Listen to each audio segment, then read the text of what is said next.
C'est avec joie que je vous retrouve, chers téléspectateurs, chers auditeurs. Merci de votre fidélité à notre YouTube CRM Moussenga TV. Vous nous suivez de partout, de Londres.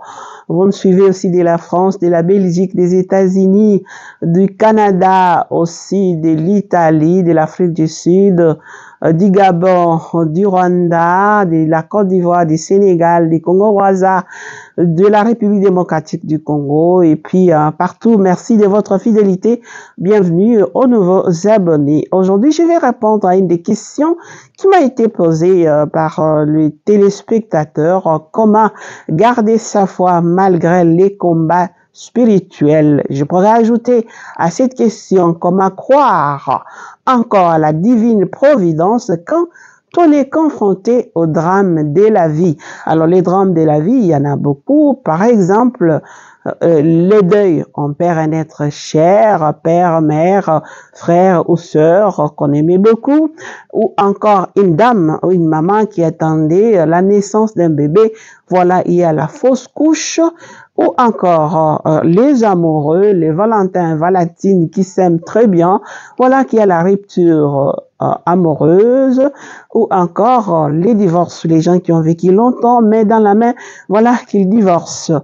Les chômages, un étudiant qui a fini les études, qui aimerait avoir le travail, voilà, qui ne trouve pas le travail. La solitude, quand vous êtes en froid avec les membres de vos familles, de votre famille, en froid avec vos amis, personne ne vous fréquente, voilà la solitude. Ou encore, vous étiez en bonne santé, voilà d'un coup, la maladie grave qui vous arrive. Tout cela font partie intégrante de la vie humaine. Ça nous fait souffrir.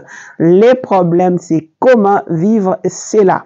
Et quand cela arrive, à chaque fois que nous sommes éprouvés, nous avons l'impression d'être trahis par la vie. On dit la vie, pourquoi je vis, pourquoi ceci, cela. Nous avons l'impression que tout s'écroule. Ça ne vaut pas la peine de vivre. Pourquoi ceci, cela, pourquoi seulement moi? Il y a d'autres qui vont dire c'est les mauvais sorts, on m'en veut, on veut me tuer, ainsi de suite. Et pour les croyants, ils peuvent dire c'est l'épreuve de la foi. Donc, il y a même ceux qui vont jusqu'à dire Dieu peut-être nous a oubliés, Dieu n'est pas présent.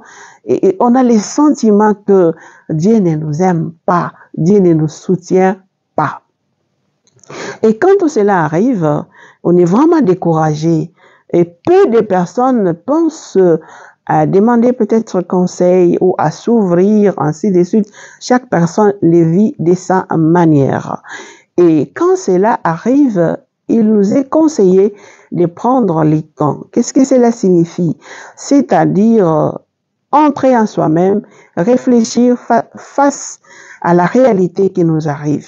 Parce que dire, non, c'est déjà arrivé, j'ai tourné la page, j'ai fait autre chose. Là, vous êtes en train de fuir la réalité. Et quand la réalité va vous attraper, vous risquez encore de réagir très, très mal. Il faut vivre son désir. S'il faut crier, crier. S'il faut pleurer, pleurer. S'il faut se révolter, il faut se révolter.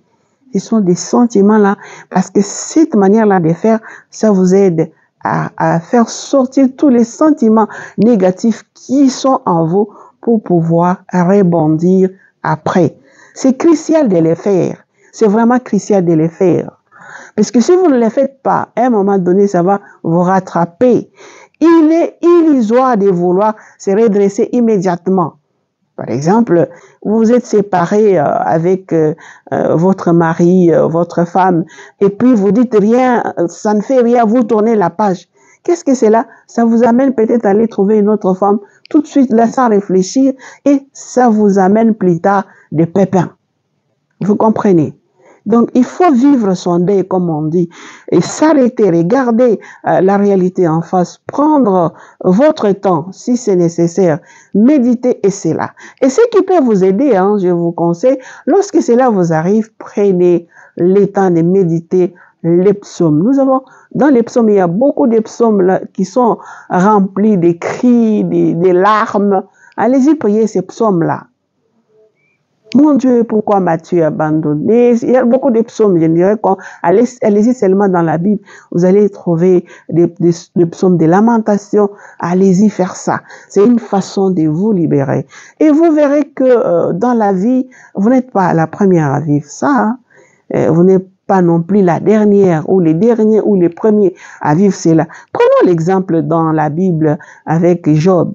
Job, il va jusqu'à demander à Dieu, pourquoi es-tu mon adversaire? Parce que pour lui, Dieu est en train de les combattre. Dieu ne peut pas combattre quelqu'un parce que Dieu est amour. Dieu est amour. Donc, il faut vraiment faire son deuil face à ce qui arrive.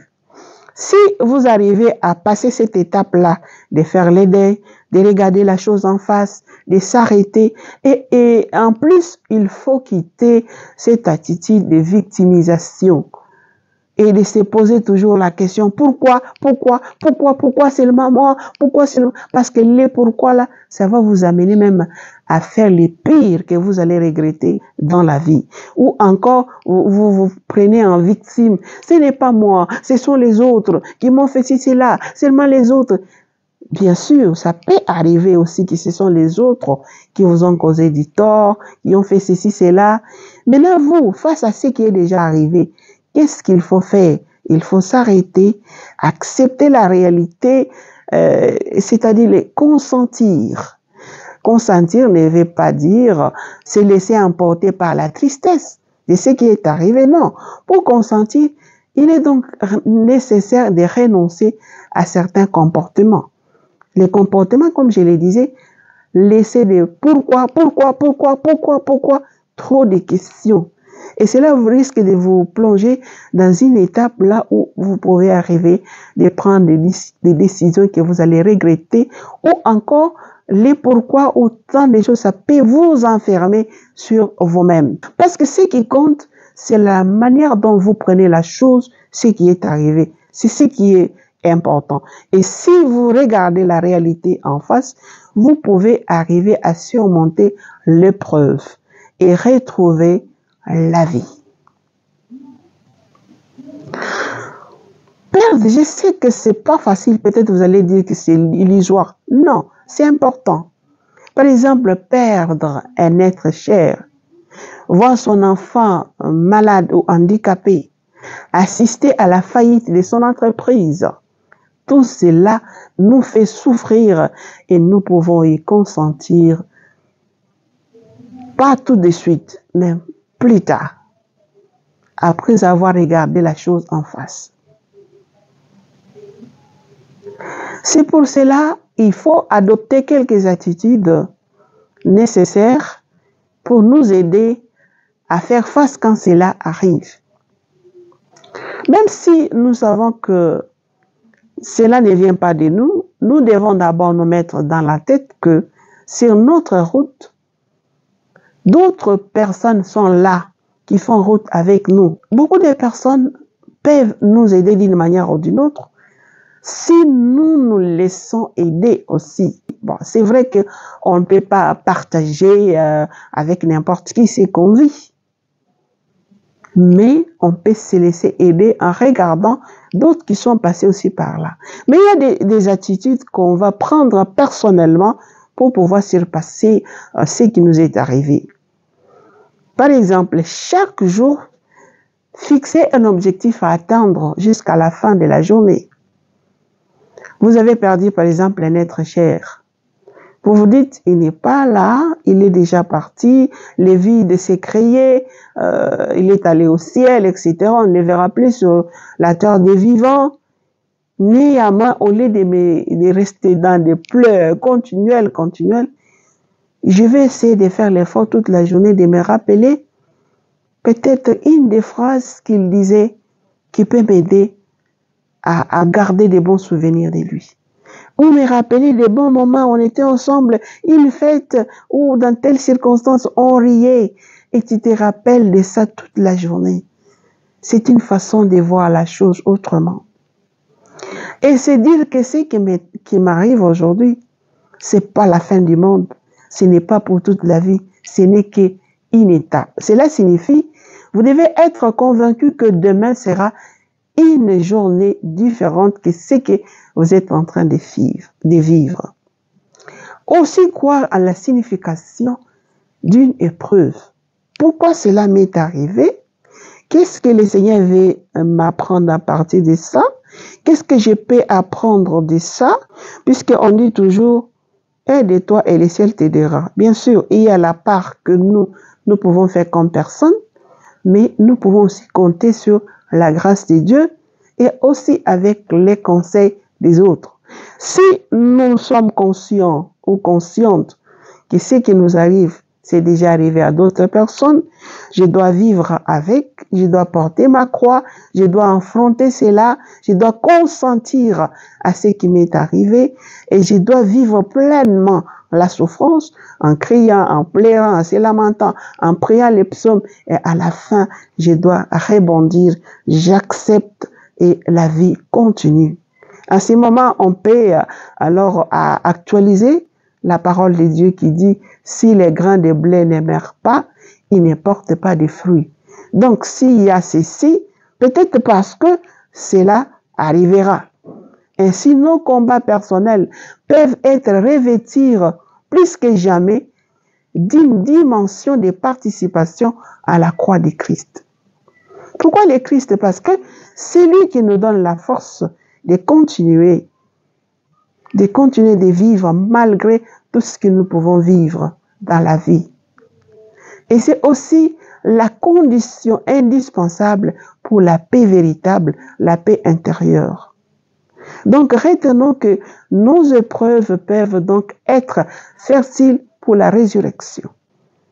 On peut garder sa foi malgré les combats spirituels ou malgré les problèmes de la vie qui peuvent arriver, malgré les trahisons, malgré l'abandon, tout ça, nous pouvons rebondir.